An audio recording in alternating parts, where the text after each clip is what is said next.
Hello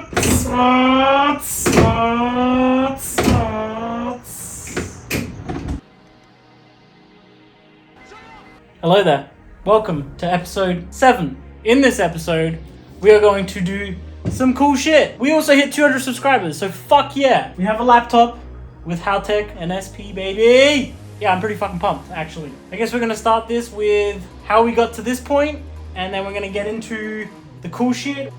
So, why don't you come with me this episode, and we actually hook up a bunch of stuff.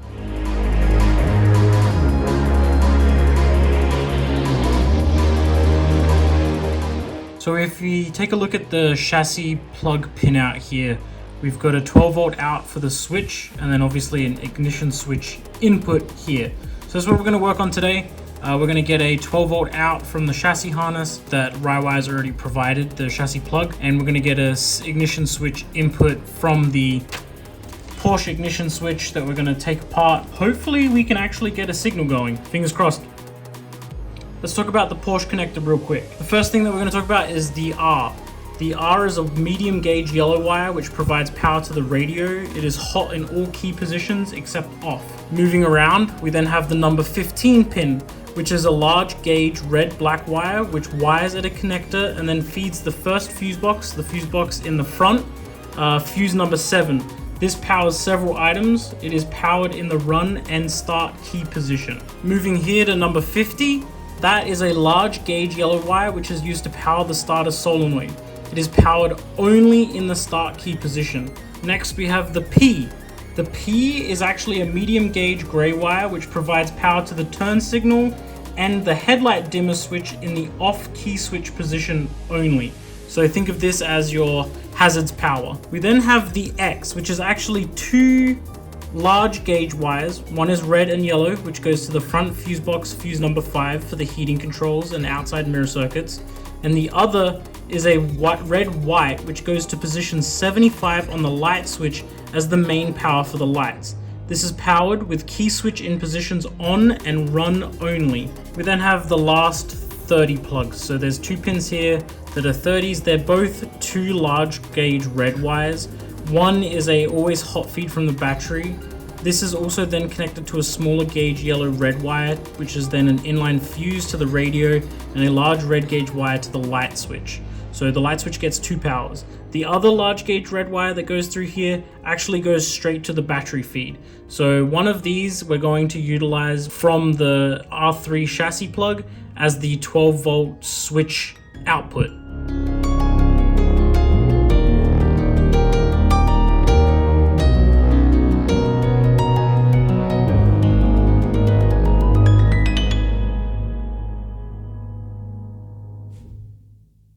Given how much we're simplifying this, I'm actually going to basically remove all of this. We only need 2. We need the input from the chassis harness and we need the output for the starter solenoid. So I'm going to keep with the same colorway that Porsche did, which is the red being for the 12 volt from the R3 and then the yellow being the actual starter solenoid switch.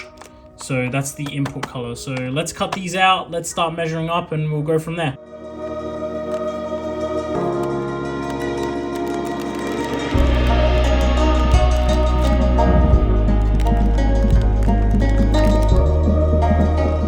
We're going to use 16 gauge for all of this. I probably could get away with using 18 or 20 gauge, but I just want to make it pretty uniform. So 16 gauge is what we're going to use.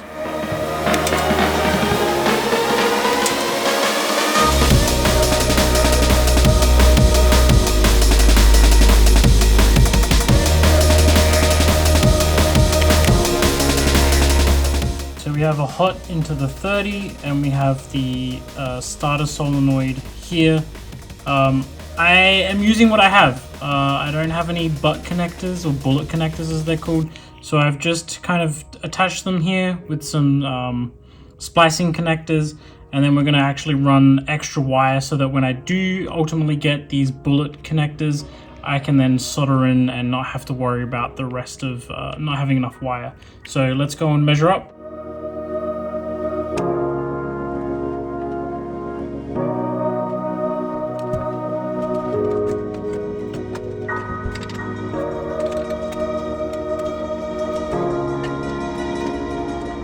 So I've matched the length of the drive-by wire and then gave myself about an extra 3 inches. So I'm gonna make a cut here, and that's basically gonna be the wiring from the ignition switch to the chassis harness, or to the R3. Now that we've got the length cut, we can actually feed these kind of where we want to put them.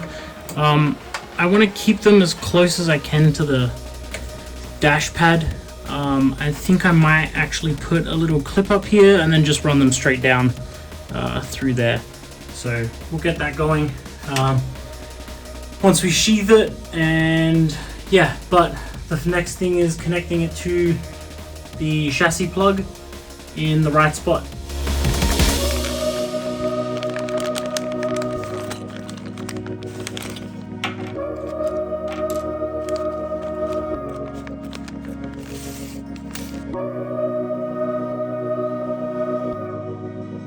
Let's start on some grounds. The first things that we're going to ground are the fuel pumps. Like I mentioned in a previous video, there's a negative or ground stud that's already in the front. So we're going to run 3 fuel pump negatives to that negative stud. That should get us a decent ground on the chassis.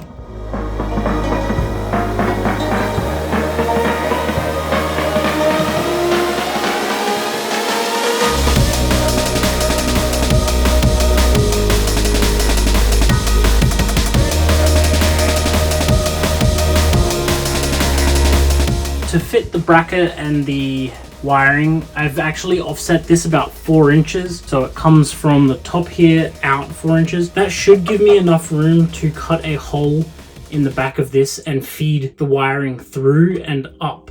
So I want to basically run it up and around and plug into the top of the R3. So that should be good. We'll wait until the bracket arrives, and once the bracket arrives, then we can actually start doing some cuts.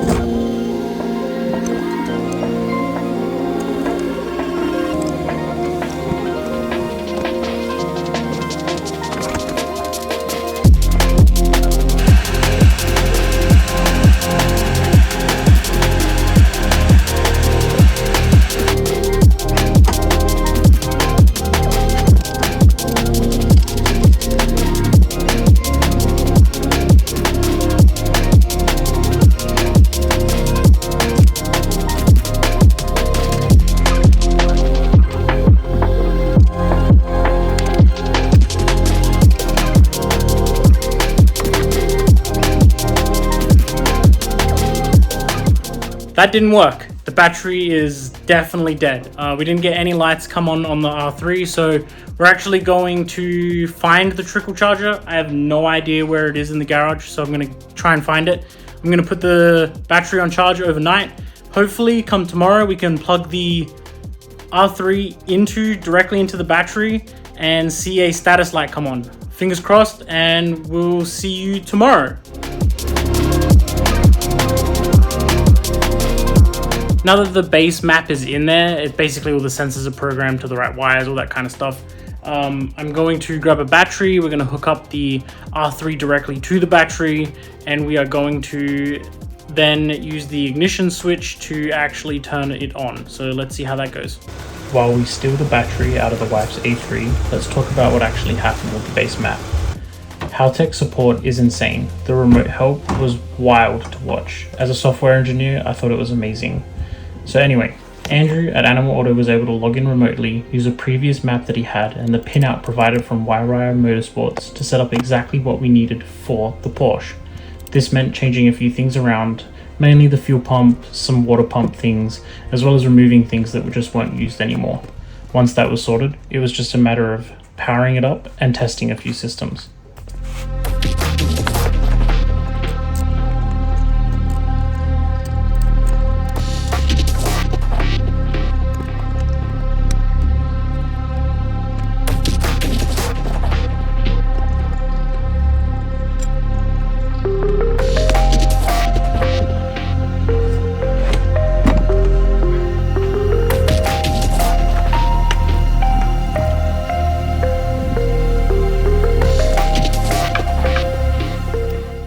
if I've wired everything up correctly, when I turn this to the on position, the haltech R3 should turn on. I guess, let's see if I understand wiring. Oh, I heard it click.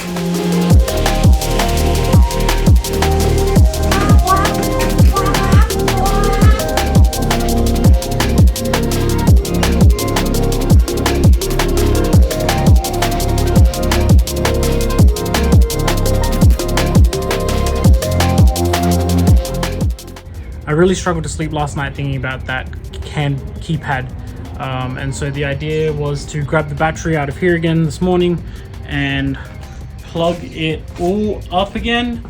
So we're all up, and I added another ground, so let's see if that actually helps this. Let's go over here. Sorry, shaky cam. We're gonna do this in one shot because editing. So if everything is correct, turning this should now turn on the keypad. So let's do that. We'll come back around here. There's the nice and pretty. And yes! All right, so keypad is turned on. That's excellent. Now I have to basically continue along and mount this battery. Well, not this battery, but get all the bulkhead pass-throughs done, and we'll get that all mounted up inside so I can put the R3 back into the chassis, into the cabin, and we can feed the wiring through and order the bracket. Now that I know that the keypad does turn on, I'm going to disconnect everything, waiting on the bulkhead terminal fittings, the pass-throughs. So once I get them, I'm going to do all the grounding. We'll be back tonight to actually install them, get all the wiring done for that, and hopefully that means that we actually get power to the starter as well. So I'm going to do all of that tonight.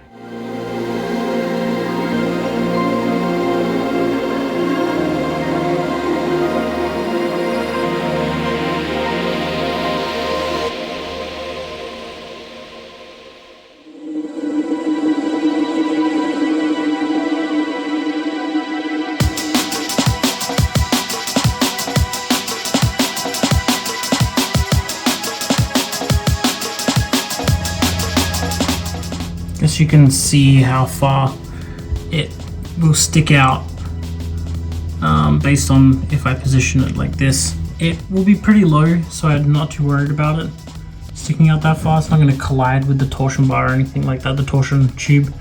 So, and I prefer the pretty side to be inside the cabin, so we'll be able to screw it off and on from the exterior. So I think that's the plan. I'm going to take this out.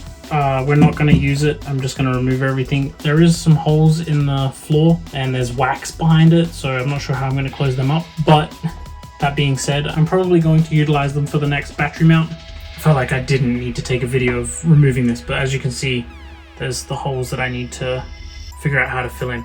But we're going to put this one over here somewhere. I'm going to basically make it a finger's width above the lip, just for peace of mind. And then the negative will be somewhere here. There'll be a short negative ground from there to there. This, like I said before, this is a stud that the gearbox grounds to, and therefore the engine as well. So I'm actually just going to link the two grounds here.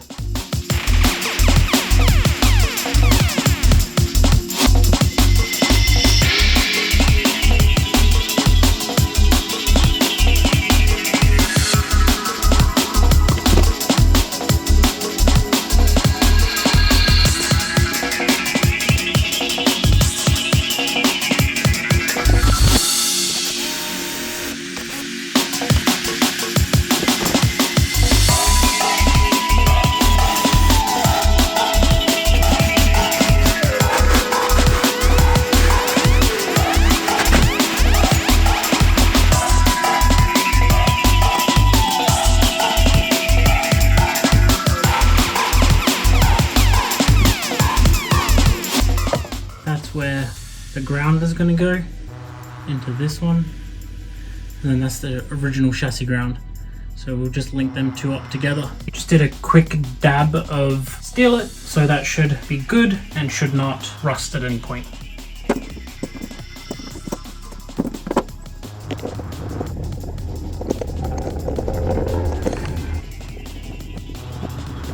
All connected, all tightened up. We have our pass-through terminals now, which I am super pumped about. I have to make the tiniest ground cable basically to get from the chassis stud, which then grounds the gearbox and engine as well as the chassis itself, to the pass-through terminal. Get myself that all cut through and then create the tiniest ground connector you've ever seen. That is how small it needs to be. Let's go see if it fits how I expect it, and then we'll crimp it down. Here's the baby ground wire. It links from the pass-through to the chassis ground, which then has the gearbox grounded to it. So now we need to run a positive wire from the bulkhead here to the starter motor. So you can see I've already fed it through, and we'll measure that up and get the starter motor connected. So I have to find a hole saw that will fit these plugs through it. It looks like a 1 3/4 inch or a 44 millimeter should be able to wiggle one of these through, and then basically just stack them through. So I will basically feed one, then the other, then the other. I also need to feed these through, so that's another thing to get done. So I got a little carried away and I put that hole in there for the harness pass through. It is a 1 3/4 inch hole. I will need to get a grommet. Haltech sell these grommets specifically, so I should be able to get all this through the grommet and in. So we can now plug in the haltech not on the floor, which is great. And you can see here that the terminals are done. Again, this is going to be mounted somewhere up here. We've already designed the bracket. We'll get into that once it arrives. But so that's good there. And then we've got the wires that we've got the can, etc., there.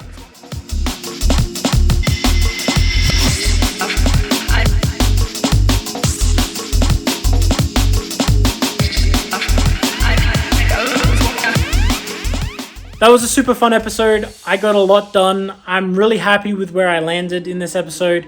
A little bit bummed about a few things, but nothing that can't be worked out. So yeah, really happy with it. Massive shout out to everyone that's subscribed since the last episode too. We're over 200 people now, which is, it just blows my mind that there's more than one person excited about this, that one person being me. And so yeah, hopefully in the next episode we progress a little bit more. Funds are starting to dry up.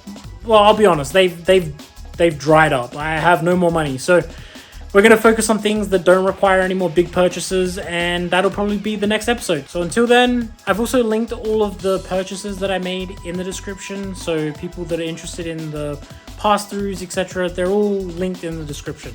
And then yeah, like I said, like, comment. If you're new, subscribe.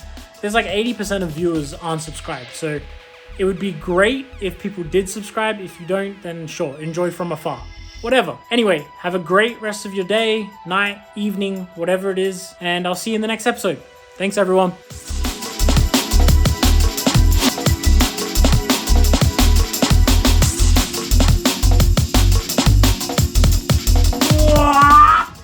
Oh, hello there. You'll never guess what we do this episode. Maybe some haltech stuff.